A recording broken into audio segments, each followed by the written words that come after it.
Vengo, vengo del cielo. Radio Paz presenta Respeto a la Vida, un programa para profundizar la comprensión de la santidad y dignidad de toda vida humana y la misión de la Iglesia de testificar y servir a la humanidad por una cultura de vida y amor. Dirigido por integrantes del Ministerio Respeto a la Vida de la Arquidiócesis de Miami.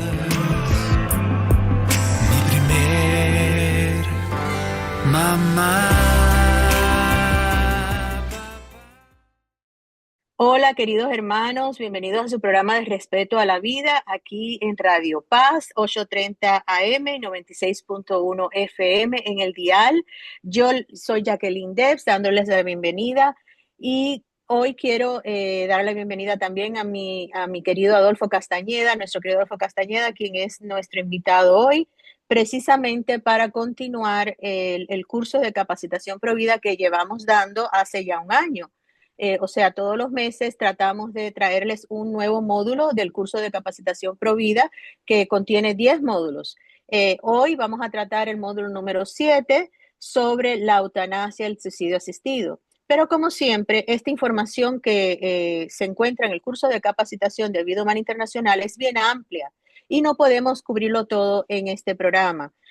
Por lo que hemos escogido 3 partes esenciales del módulo, que son qué enseña la Iglesia Católica sobre la eutanasia, cuáles son los puntos del cuidado humano basado en el amor, o sea, cómo cuidar a esa persona basada en el amor. Y el tercero es presentar las refutaciones a los argumentos a favor de la eutanasia, porque parecen que son sentido común, pero no lo son. Es una falsa compasión, todos estos argumentos a favor de la eutanasia, y Adolfo nos va a compartir cuál es la verdadera respuesta de amor, de caridad, sobre esta información, sobre este tema que nos llega tan cerca a todos nosotros, porque todos tenemos en nuestra familia personas que necesitan cuidado o que lo necesitaron, personas que murieron, que estuvimos cuidándolos hasta el final, y la eutanasia, tristemente, es una amenaza que se cierne sobre todos nosotros hoy en día. Y en otras partes de este módulo, Adolfo explica qué es lo que está sucediendo en los diferentes países a favor de la eutanasia, cuáles son las leyes que han sucedido. Hoy no vamos a centrarnos en esos puntos porque creemos que es muy importante para todos nosotros recibir esta información. Es urgente. ¿Qué enseña la Iglesia sobre la eutanasia? Bienvenido, Adolfo. Gracias por compartir hoy tu conocimiento. Explícanos brevemente tus credenciales como director educativo de Vida Humana Internacional y toda la experiencia que tienes en este campo.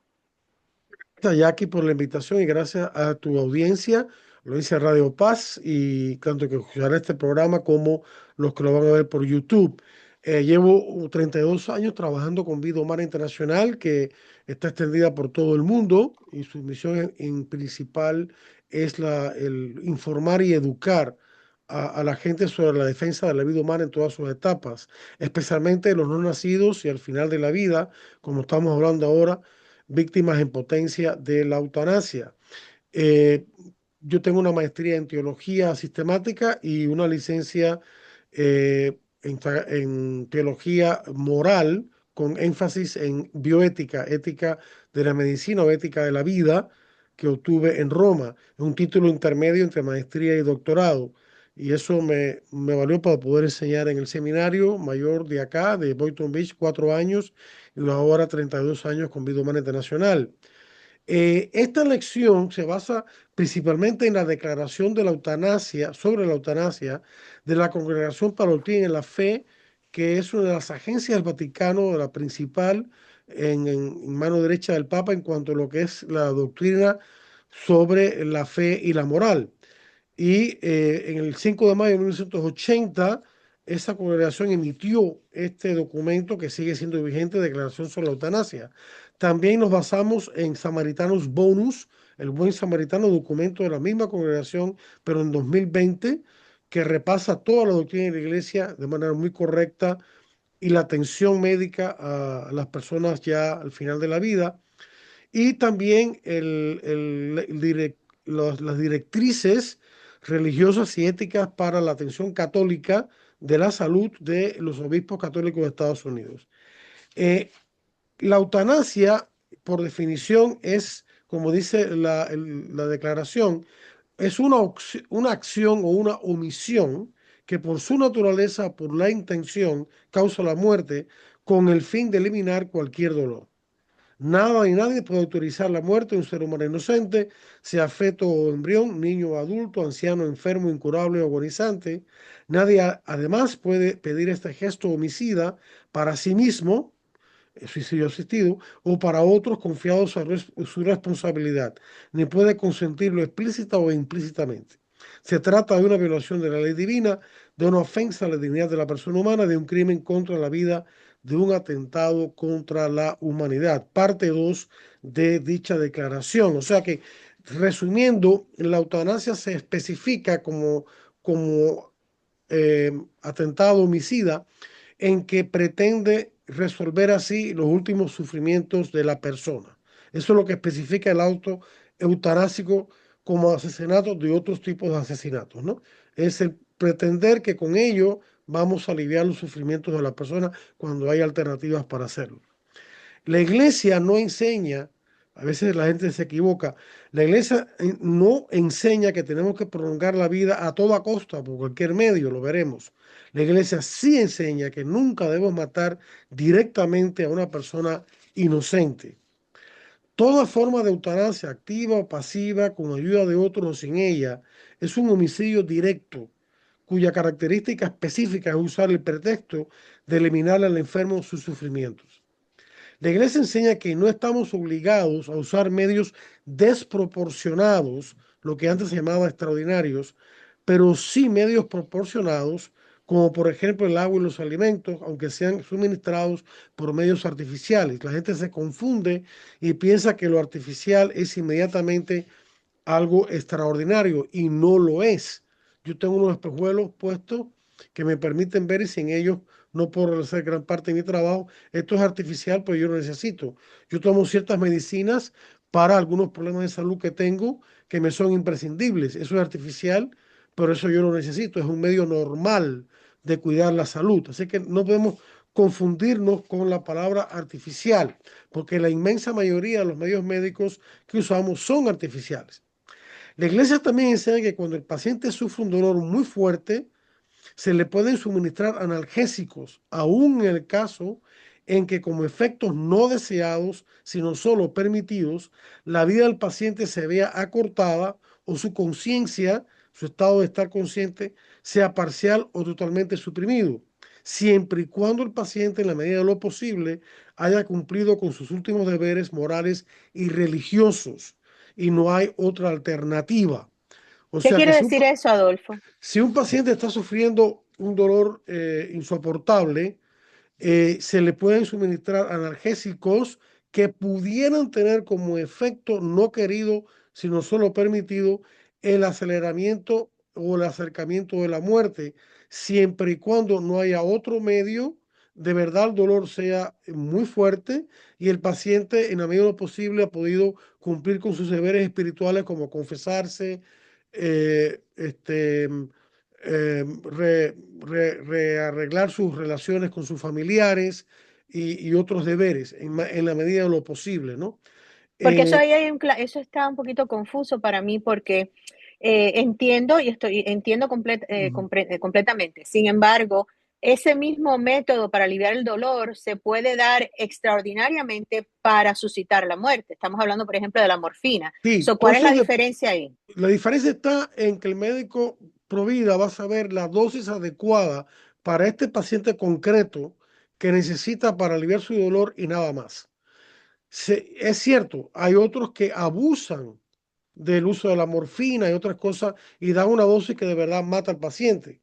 Eso sí ya sería un acto eutanásico, pero el dar la dosis correcta con una seguridad probable, no se puede tener una seguridad absoluta, eso es imposible, pero sí con una seguridad probable, según el conocimiento del médico y los recursos físicos de este paciente en concreto, entonces el médico del dolor, que existe esa especialidad, va a saber cuál es la dosis correcta para este paciente para aliviar el dolor y ya está.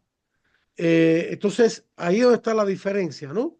En la dosis que se da y la intención con la cual se da. Pero la iglesia es muy balanceada en su enseñanza porque sabe que hay personas y no estamos obligados o el paciente mismo no está obligado a ser un héroe y sufrir dolores impresionantes con tal de que no se le suministre nada que pudiera un efecto secundario, acelerar la muerte o suprimirle parcial o totalmente la conciencia, siempre y cuando estas condiciones se cumplan, ¿no? Por último, la iglesia enseña que cuando la muerte es inminente, a pesar de los medios empleados, o sea, se empleen o no, va a morir la persona en poco tiempo, se pueden suspender todos los tratamientos extraordinarios, pero nunca negar al paciente las atenciones ordinarias, agua y alimentos, aunque sea por vías artificiales, a no ser que le causen daño, cuando hay saturación de líquido o cosas así, o que el paciente ya no pueda tragar, una cama y un ambiente confortable, las medicinas que necesita, antibióticos, etcétera, y la solidaridad de sus seres queridos, y si es posible también la atención de agentes pastorales de la iglesia, el sacerdote y otras personas, ¿no? Esos son medios, se consideran medios normales. Normales, las curas normales nunca se deben suspender. El agua y los elementos es un derecho natural. Claro, existen situaciones en las que el paciente ya ha sido alimentado, no le vas a atragantar de alimento o que ya su cuerpo no puede recibir ya más los líquidos y esa saturación de líquido pudiera causarle una falta de confort innecesaria. Es sentido común, ¿no? Tú le das comida a una persona que no puede alimentarse, tú no la vas a atragantar de comida. Si la persona ya comió y ya fue hidratada, ya está hidratada. No la vas a sobrecargar, ¿no? O sea, es un medio natural, es un derecho natural, y aunque se utilicen medios artificiales, un tubo, lo que sea, o vía intravenosa, eso no lo hace un medio extraordinario, sino que sigue siendo un medio ordinario, como lo son la mayoría de los medios de la medicina. Como mencioné anteriormente, los antibióticos, otras medicinas claro, son medios artificiales porque se deben usar. Porque o la persona puede hasta llegar a morir o por lo menos sufrir daños irreparables. O sea, es una cuestión de sentido común, ¿no? Entonces, esa es la enseñanza en general. Ya en casos particulares, en una charla como esta, no podemos entrar, porque ya sería una cosa que llevaría casos particulares que atender a la persona particularmente, porque tú no puedes tener una definición de medios extraordinarios o desproporcionados, que es la palabra más adecuada, antes de considerar a este paciente en concreto, porque la definición de medio extraordinario o desproporcionado no es solamente una definición médica, es una definición moral que toma en cuenta los recursos físicos y psicológicos de este paciente en concreto, en su situación concreta. O sea que yo de antemano no puedo decir una lista de medios, no, esto es ventilador, extraordinario, esto contra el cáncer, extraordinario. No, no puedo hacer eso, porque tiene que ver qué efectos tiene en este paciente en particular, porque lo que pudiera ser ordinario para un paciente puede ser extraordinario para otro, ¿no? Por ejemplo, la resucitación, ¿no? Un paciente que está al borde de la muerte, que si yo le hago esfuerzos para resucitarlo, le puedo quebrar los huesos porque está muy anciano, muy débil, sería contraproducente. Pero otra persona que no está en esa situación, sí debo hacerlo para salvarle la vida. ¿Me explico? O sea que hay que tener en cuenta, lo mismo como el ventilador, hay que tener en cuenta cada caso particular y no estoy ahora en posición para entrar en más detalles sobre eso. Estoy dando el principio general. Eh, Eso lo tratamos en la lección 5 del módulo 7. En la lección 7 tratamos la respuesta provida que tú habías mencionado como tema también a tratar. Y ahí nos vamos a Samaritanus Bonus, el buen samaritano de la Congregación Palautina en la Fe del 14 de julio de 2020. En la quinta parte del documento, los números del 1 al 11, se trata específicamente sobre este asunto. Y el primer punto es una reiteración de la enseñanza que he dado, que este número repite la enseñanza de la iglesia de que todo tipo de eutanasia y suicidio asistido, que en realidad es una forma de eutanasia, es un acto intrínsecamente grave, que no está justificado por ningún motivo. El punto número 2 era lo que estaba hablando ahora mismo, que no estamos obligados a un encarnizamiento terapéutico, o sea, a prolongar la vida del paciente por cualquier medio, aunque esa prolongación sea gravosa constituya una prolongación gravosa de la vida del paciente. Ojo aquí, estamos hablando de que lo que es gravoso, lo que es inútil, lo que es falto de calidad, no es la persona del paciente, es el medio empleado, que en este caso en particular no está funcionando, no está dando el efecto que se busca, ¿no? Sino que está empeorando. Por ejemplo, un paciente enfermo de cáncer muy avanzado, puede ser que el medio que se le está usando para tratar el cáncer ya no dé resultado, o si lo das muy poco y está causando un sufrimiento muy grande al paciente. En ese momento ese medio se convierte en extraordinario por los efectos que tiene en este paciente aquí y ahora, ¿no? Entonces, no estamos obligados a un encarnizamiento terapéutico que sea una prolongación innecesaria y gravosa para el paciente de tratar de prolongar su vida a toda costa. No estamos obligados a eso. Si ya la muerte natural le viene al paciente, lo más que podemos hacer es mantenerlo con las curas apropiadas, normales, que ya he mencionado. Agua, alimentos, confort, medicina, antibióticos, lo que sea que necesite el paciente y que no sean gravosos. Adolfo, y qué curioso que hoy en día precisamente los medios naturales o los métodos naturales son los primeros que quieren, que luchan para que no existan los médicos. Por ejemplo, en el caso de Terry Schiavo, o sea, y de otros casos que han habido, siempre se enfocan en esos métodos cuando entonces están empujando métodos que diríamos que serían extraordinarios. Sí. Y eso está sucediendo hoy en día. Sí, bueno, el caso de Terry Schiavo, ella, el pretexto que usaron los protonazos es que ella no estaba consciente eh, y que por lo tanto ya su calidad de vida no era suficiente. Este es el error de base de los que están a favor de la eutanasia. Las personas pro vida creemos en la dignidad de la persona humana, la dignidad, estoy hablando de la dignidad en el ser de la persona humana como persona, que nunca se pierde, ni por enfermedad, ni por pobreza, ni por una otra razón. Distinta a la dignidad moral, que depende del comportamiento de la persona. La dignidad humana nunca se pierde. La calidad de vida, claro que todos queremos la mejor calidad de vida posible para toda persona, pero ese no puede ser el fundamento para decidir si respetamos o no la vida del paciente, porque ese es un término muy fluido que puede ser definido de manera diferente y que puede ser abusado, y se es abusado, para entonces usarlo como pretexto para matar al paciente o no darle lo que necesita para vivir en sus últimos momentos y así causarle la muerte por omisión. Entonces, vuelvo al tema de la alimentación e hidratación.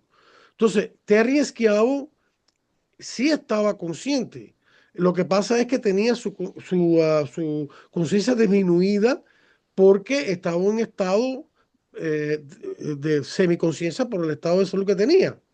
Pero aunque tuviera inconsciente, eso no es razón para matarla de hambre, como de hecho hicieron. Cuando le retiraron el agua y los alimentos que eran suministrados intravenosamente, porque ella no se podía alimentar así misma ni podía recibir alimentos por la boca, ella tardó como 10 días muriéndose de sed y de hambre hasta que se murió.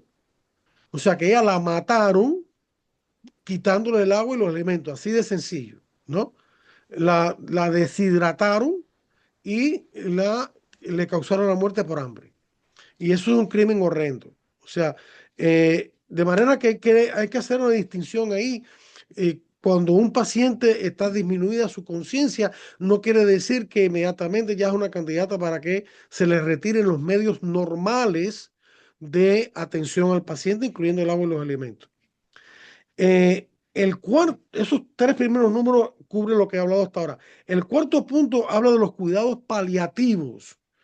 Es decir, el objetivo de estos cuidados paliativos, ya sea medicamentos o también confort y demás, y atención psicológica, son para aliviar los sufrimientos en la fase final de la enfermedad y proveer un acompañamiento verdaderamente humano al paciente. Es más fácil decir, bueno, ya se acabó, le inyectamos una dosis inconsciente y después le inventamos otra dosis para que se muera. Eso es lo más fácil, ¿no? Acabar con la vida del paciente.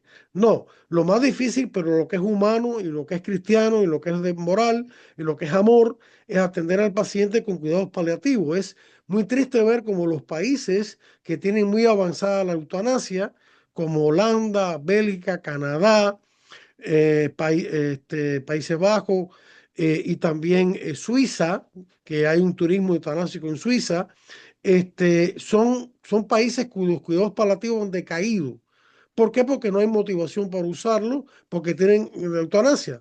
Matamos al paciente y se acabó, ¿no? O lo ayudamos a que se mate, ¿no? Canadá está aumentando vertiginosamente su degradación en cuanto a la eutanasia. Ya se está discutiendo en Canadá, entre los médicos, intelectuales y demás, la posibilidad de aplicar la eutanasia a los pacientes mentales, pero la comunidad de salud mental de Canadá ha reaccionado fuertemente diciendo que eso va a destruir esa rama de la medicina y van a matar a... Y entonces se ha pasado la discusión de este punto para el año siguiente, en 2027. Se iba a discutir ya este año en el Parlamento, pero las protestas han sido tantas dentro y fuera del Parlamento que se ha pasado para el 2000. Pero fíjense a dónde ha ido Canadá. Incluso más lejos todavía, ha habido casos, y esto que voy a mencionar un botón de muestra, una señora de 80 años de buena salud, pero que una mañana se despertó con un fuerte dolor de espalda, que es atendido con medicamentos y fue al hospital a la emergencia con su hija. Bueno, pues allí en el hospital, entre las cosas que le hablaron en la admisión al hospital y todo, le plantearon el MAID. El MAID es la ley de eutanasia de Canadá. Medical Assistant in Dying. O sea, le decía, ¿usted quiere que le ayudemos a morirse? Y la señora dijo, no, yo quiero vivir. Yo nada más que tengo un dolor de espalda, yo quiero aliviarme mi dolor de espalda, que es atendible, que de hecho fue aliviado. No, pero ya le estaban planteando la eutanasia a esta persona. Y a otras personas en similares situaciones en Canadá se lo han planteado. E incluso la están llevando por presión a tomar esa decisión equivocada, porque la persona está vulnerable en ese momento. Menos mal que esta señora pudo reaccionar bien. Pero fíjense hasta dónde está llegando, e incluso la eutanasia de niños ya está ocurriendo en Holanda. Eso te iba a preguntar porque Ya, leí algo al ya, respecto. ya mataron por eutanasia a un niño entre 1 y 12 años. No especificaron la edad del niño, dijeron que era entre 1 y 12 años. ¿Ya? Y en Canadá se ha hablado de esto. O sea, cuando ustedes oyen hablar a los intelectuales, a los bioéticos, entre comillas, a los filósofos, a los médicos mismos, a los investigadores, a los que están en el sector salud de estas cosas y a la farándula también de estas cosas, tengan miedo, porque eso después se va a convertir en ley, ¿no? Por presión, ¿no? En 2016 fue cuando se legalizó la eutanasia en Canadá con una serie de safeguards, de límites, ¿no? No, no, no, esto va a ser bien restricto, solamente para este tipo de personas. Y mentira, una vez que tú legalizas la eutanasia, la pendiente resbaladiza comienza y empiezan a abrir cada vez más y más y más excusas para eutanasiar a más gente. Y ese es el gran peligro. Aquí en Estados Unidos ya el 11º estado, o el número 13, creo que, de Nueva York ya legalizó la eutanasia. Y querían más todavía. Querían obligar, y en este momento está en litigio, a organizaciones religiosas que atienden a enfermos y moribundos, a obligarlos a practicar el suicidio asistido. Y eso va en contra de, por supuesto, la enseñanza de la iglesia, que se basa no solamente en principios religiosos, sino también en principios de ley natural, que aplica a Explícanos todo ser más humano. sobre eso, Adolfo, porque el problema que estamos viendo es que todo esto está siendo aceptado por la gran mayoría de la población o por las Sí, personas que lo ven como una falsa, lo ven como compasión, pero es falsa sí, es compasión. una Pero falsa entonces porque ahí es donde está el problema. El problema es que nosotros estamos aceptando esto porque ahora hay personas católicas que están escuchando esto y dicen, bueno, pero yo estoy de acuerdo si la persona está sufriendo, porque es que hay falta un concepto que no tenemos, que sí, lo hemos que pasa aquí perdido. es que esta gente plantea que solamente hay dos escenarios. O la persona va a sufrir irremediablemente, no hay manera de resolver el problema, o le aplicamos la eutanasia. y no ven que hay una vía media, que dicen, no, la persona está sufriendo, la vamos a ayudar a aliviar su sufrimiento. Y la medicina paliativa, gracias a Dios, ha crecido mucho y existe la especialidad del pain doctor, los médicos que se especializan en dolor, que saben cómo aliviar a una persona el dolor, utilizan ciertas presiones, agujas, utilizan medicamentos y otros medios para aliviar el dolor en los pacientes y que los pacientes puedan morir cuando le llegue su momento con dignidad y con paz. Existe una correcta visión de la muerte con dignidad, que es esta que he dado. Resumidamente, existe una visión incorrecta de decir que todos tenemos el derecho a morir, todos nos vamos a morir, no hace falta inventar un derecho para ello. La naturaleza se va a encargar de todas maneras, ¿no? Pero morir con dignidad, ellos lo que entienden por eso es simplemente aplicar la eutanasia o el suicidio asistido con el pretexto de aliviar los sufrimientos, no encargarse de aliviar los sufrimientos del enfermo psicológico o físico, sino simplemente la vía más fácil. Le metes la inyección y se acabó, ¿no? Es lo que se llama ingeniería verbal, o sea, ellos están utilizando ingeniería Exacto. verbal para convencer a la A la población. gente, sí, sí, porque ellos consideran que cuando la persona está sufriendo o está en una enfermedad grave, que su calidad de vida es baja y por lo tanto su dignidad como persona ha bajado o ha desaparecido. Y eso es mentira. Una persona sigue teniendo valor como persona por el mero hecho de ser persona. No hay ninguna explicación más que dar. No hay ninguna justificación que dar para amar y servir a una persona. Es la persona misma la que es la justificación de todo lo demás. Es como el amor.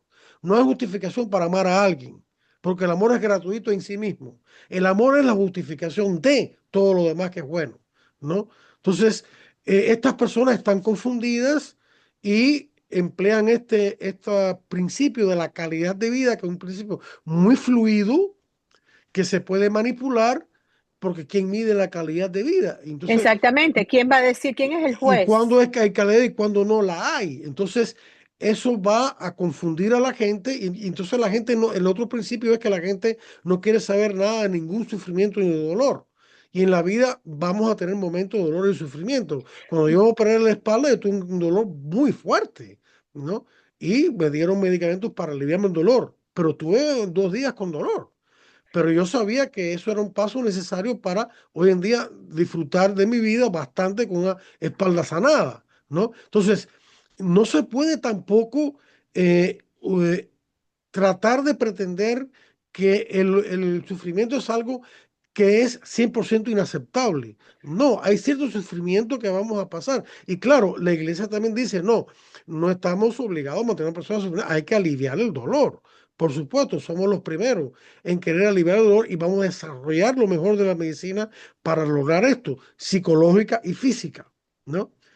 Los últimos números del 6 al 11 de esta parte de atender, para ir más rápido, tratan sobre el acompañamiento y el cuidado de la edad prenatal y pediátrica. Es decir, en el caso de los niños. Y básicamente lo que están diciendo acá es que desde la concepción los niños afectados por malformaciones o patologías de cualquier tipo son pequeños pacientes que la medicina hoy es capaz de asistir y acompañar de manera respetuosa con la vida. Estamos hablando de niños que están por nacer, avanzados en el embarazo o niños recién nacidos que tienen graves defectos congénitos. Son pacientes igual que otros que hay que atender porque ya se está hablando de la eutanasia de niños, que no es otra cosa que infanticidio. Y estamos hablando de los niños en el útero materno, claro, ya ahí se habla del aborto, ¿no? Ya se está hablando, bueno, si el niño tiene la misma humanidad antes de nacer que después de nacer y permitimos matarlo antes de nacer, ¿por qué no podemos matarlo después de nacer? Ese argumento ya se está utilizando, ¿no?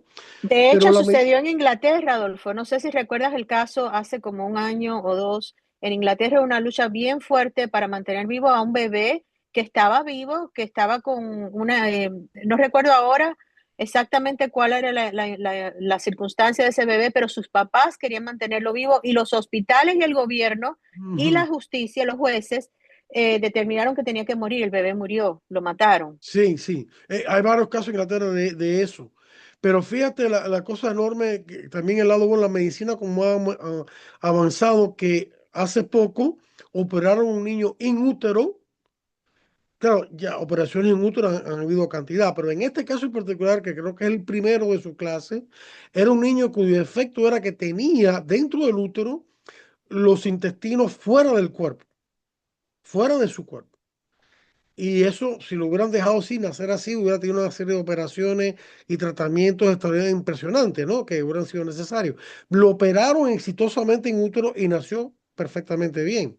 O sea, Bendito yo Dios. conozco el cardiólogo que me atendió a mí y dijo, yo he operado a niños del corazón dentro del útero de la madre. O sea Wow. que hoy en día la vida y el acompañamiento debe ser algo como si fuera una persona adulta, y también está el caso de las llamadas patologías prenatales incompatibles con la vida, que de ninguna manera deben ser abandonados. No, este niño viene con condiciones que son incompatibles con la vida. Quiere decir con eso de que si lo dejamos nacer va a vivir solamente unas horas o solamente unos días. Mejor lo abortamos y ya, porque va a morir de todas maneras. La respuesta a eso es decir, mira, ¿qué es mejor?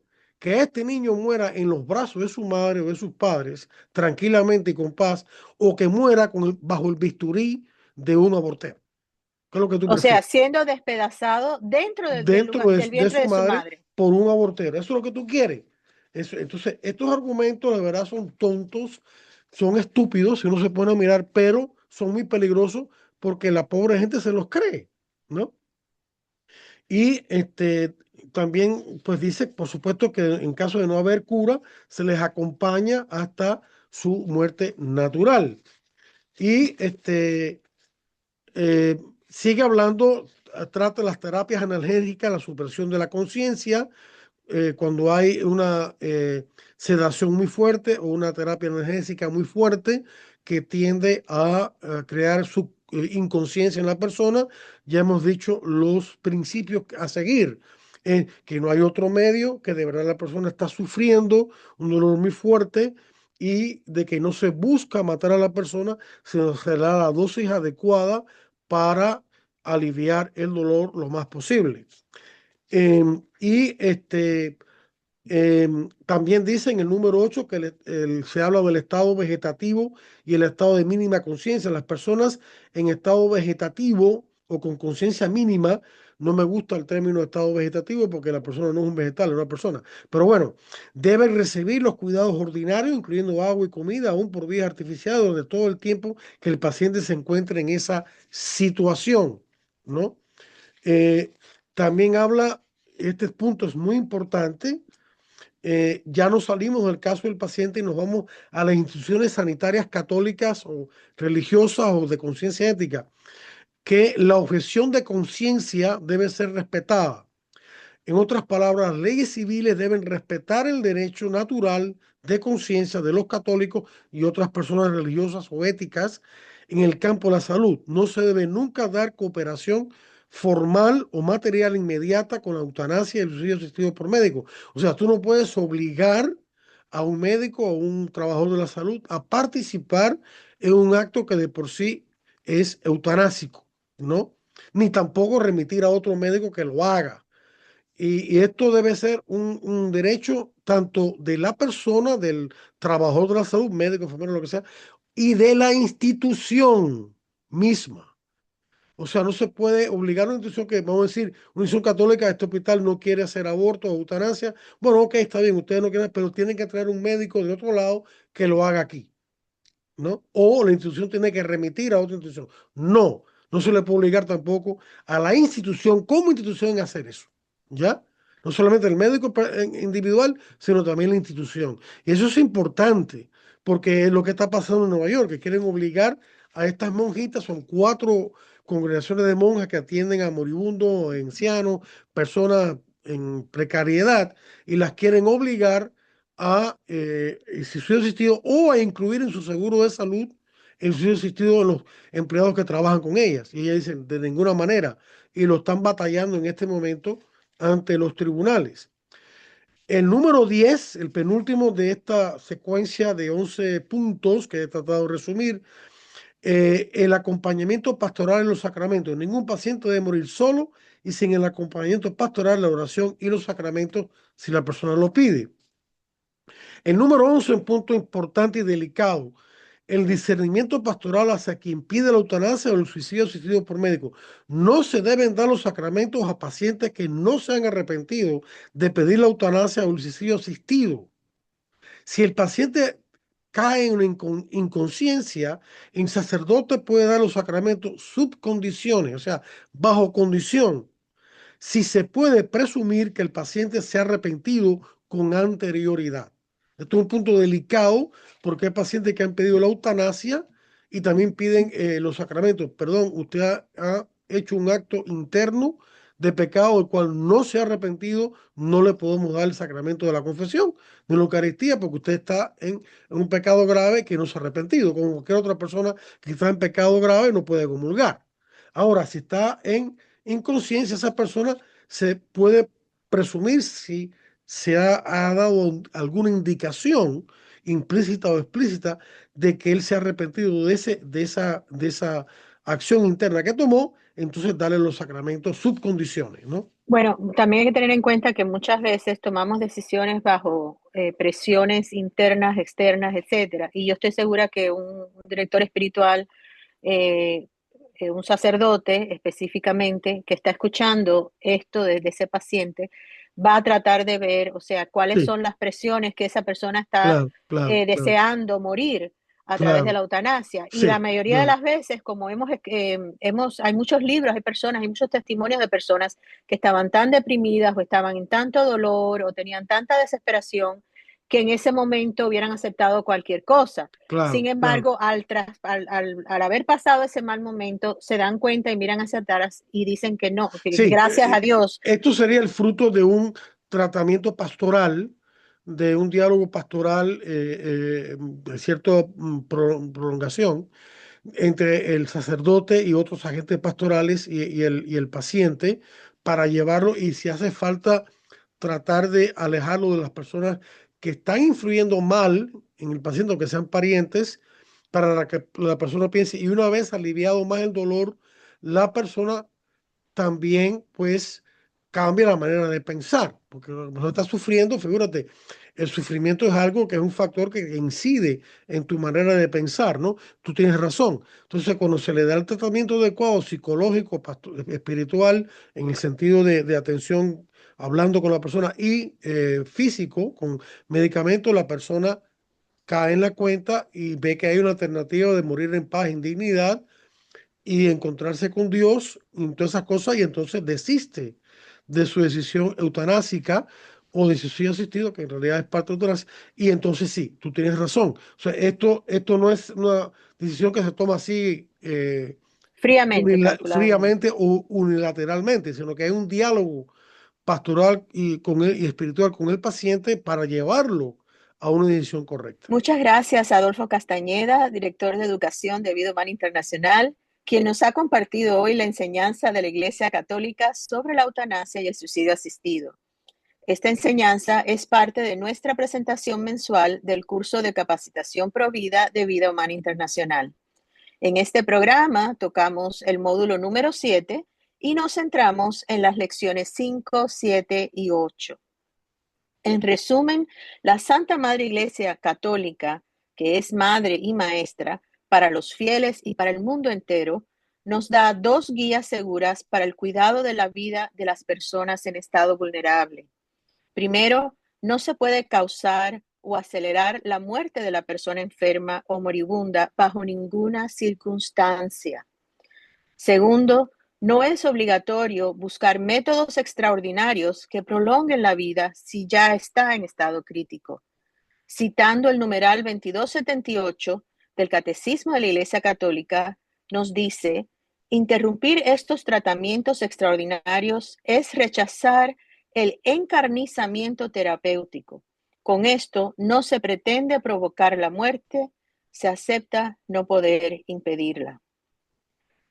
Hermanos, los invito a ver los programas previos del curso de capacitación de Vida Humana Internacional, donde tratamos los módulos del 1 al 6 en el canal de YouTube de Radio Paz bajo el programa Respeto a la Vida. Y pueden acceder al curso completo y a otros videos educativos de Vida Humana Internacional en su canal de YouTube Vida Humana Miami Playlist. Y con esto hemos llegado al final de nuestro programa y quisiera concluir con la oración del Papa Leo XIV. Señor de la vida, hoy pedimos la gracia de reconocer y proteger el valor único e irrepetible de cada ser humano. Que aprendamos a acoger la vida incondicionalmente, a cuidar con ternura la fragilidad, a acompañar cada etapa con respeto y a defender con valentía a quienes no tienen voz. Muchas gracias, hermanos, por su sintonía. Yo soy Jacqueline Debs y los invito a que nos acompañen todas las semanas en su programa Respeto a la Vida. Nos despedimos recordando a los pequeñitos cuyas vidas fueron cegadas antes de nacer y decimos: Santos mártires bebés, oren por nosotros. Amén. Vengo del cielo. Radio Paz presentó Respeto a la Vida, un programa para profundizar la comprensión de la santidad y dignidad de toda vida humana y la misión de la Iglesia de testificar y servir a la humanidad por una cultura de vida y amor. Dirigido por integrantes del Ministerio Respeto a la Vida de la Arquidiócesis de Miami. Radio Paz, siempre contigo. Mamá.